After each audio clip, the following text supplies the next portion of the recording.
Welcome back to another episode of Rock Boys Football, continuing to take a look at the next week's slate, heading down to the Big 12 as BYU heads on the road to play West Virginia. And what excites me most about this game, both of these teams really disrespected heading into the 2023 season. The narrative around BYU is how are they going to handle a Power 5 conference? West Virginia, I don't need to tell West Virginia fans about the disrespect this team got from the Big 12 media, getting picked to finish last in the conference.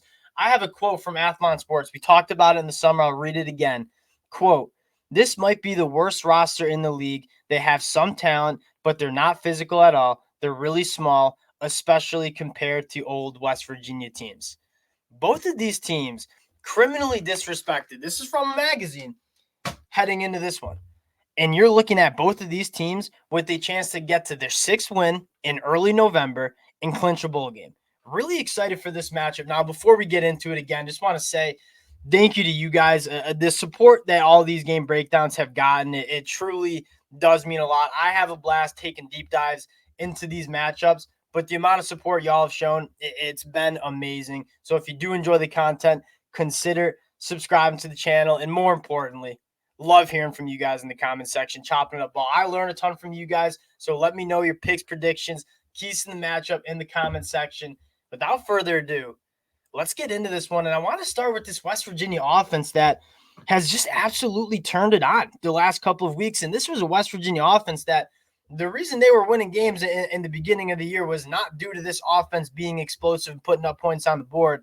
The last couple of weeks, they really have woken up. I mean, 39 points on the road at Houston, 34 points against an Oklahoma State team that looks really, really good. Then you just go on the road and hang 41 against UCF. This West Virginia offense has woken up, and I think a large part of it, especially when you go back and watch the film against UCF, this is the offense that we kind of imagined West Virginia having heading into the year.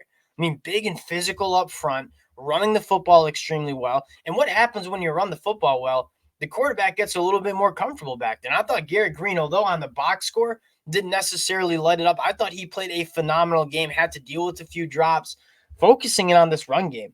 And they ran the ball for 286 yards against UCF, 5.5 yards per clip. CJ Donaldson starting to turn it up, starting to kind of find that form that he had as a true freshman last year. And then Jaheim White. I think they're doing a really nice job balancing. And CJ Donaldson, he's your bruiser. He's going to be kind of the body blows. And Jaheim White and kind of spelling CJ Donaldson, hitting some explosive plays, making people miss in space.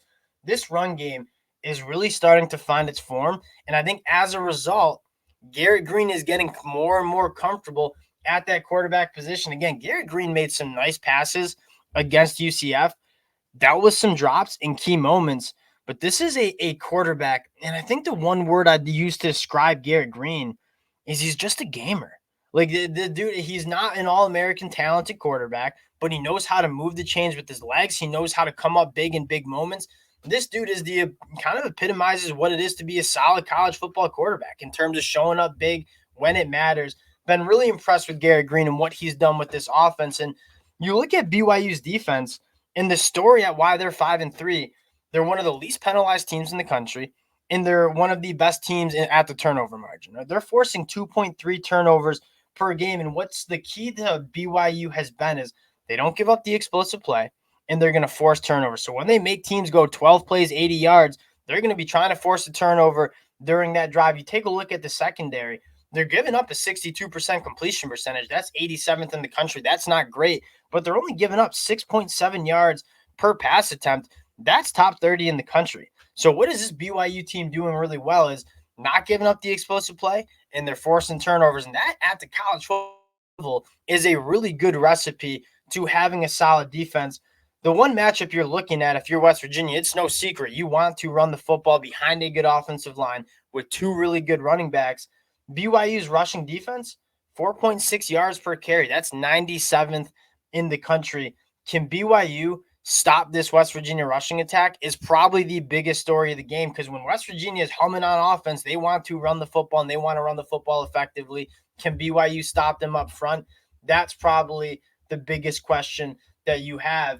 Now, looking at the other side of the ball, this BYU offense, I think the biggest problem, I think BYU fans, we've talked about this in the past, really struggling to find the explosive play. Like whether it's throwing the football, whether it's running the football, only averaging 3 yards per carry. That's 118th in the country. So really one dimensional, struggling to run the football.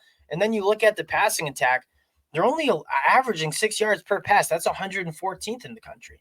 So you look at this BYU team and maybe why they're only putting up 22 points per game, which is 90th, is they're really struggling to find not only an identity of what do you do well? Do you throw the ball well? Do you run the ball well? But more importantly, hitting those explosive plays. And that's something we talk about all the time in terms of it's really hard to string together those 12 play, 80-yard drives, scoring a touchdown without taking a penalty, taking a sack, turning the ball over.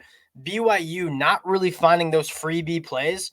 And I think that's really hurt their offensive production. You look at West Virginia, and what I think makes this team so dangerous is this is a West Virginia defense that played extremely well the first half of the season. I mean, they were not winning games because of their offense early on.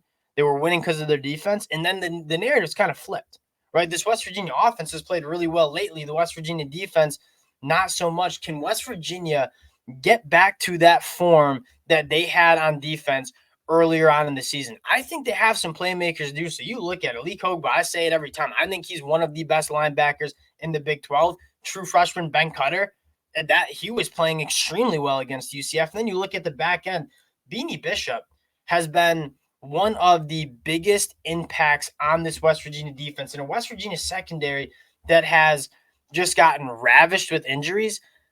I don't know why they keep throwing at Beanie Bishop, but they do. And Beanie Bishop just continues to come up big every single time for this West Virginia team. When you have a cornerback that is as locked down as Beanie Bishop has been, it makes it really easy to call a defense.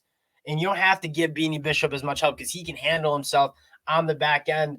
Another story for West Virginia, they gave up some yards against UCF. Over 450 total yards they gave up, forced 4 turnovers. Talk about winning football, winning the turnover battle 4-1. You're going to win a lot of football games doing that, and that's exactly what West Virginia did on the road against UCF. Getting into the pick here, West Virginia sitting at 10-point favorites, BYU heading to Morgantown.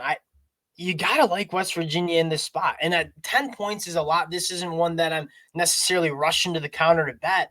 That being said, you look at these two teams, especially on the offensive side of the ball. What offense do you trust more, BYU or West Virginia? It's got to be West Virginia right now. So I'm going to ride with West Virginia at home, a chance to get to 6 wins. And I have to give a shout out to Neal Brown. Like I gave Neal Brown a lot of criticism in the offseason. I said, like, he needs to win at least 6 games or he is not going to be the coach in 2024. But not only is it looking like they have a chance to win 6 games, but more importantly, this team has been ravished with injury. I mean, they were dealing with their quarterback getting hurt. They've had guys on the offensive line that's got banged up. Pretty much everyone in their secondary has been banged up besides Beanie Bishop, it seems like. This team continues to be competitive and continues to win games. And so, yeah, has Neal Brown's tenure at West Virginia been great? By no means am I saying that, but I have to give credit where it's due. And Neal Brown has done a really good job navigating this season with a lot of different injuries. I like West Virginia in the spot to get to 6 wins at home against a BYU team that, again, really just struggling to find its identity on the offensive side of the ball. Give me West Virginia in the points. Again, Athlon Sports Magazine, they're pissed. West Virginia winning football games. Appreciate you guys rocking with the fellas. If you do enjoy the content, again, consider subscribing to the channel. Can't thank you guys enough for all the support you guys have shown the boys, and we'll talk to y'all later.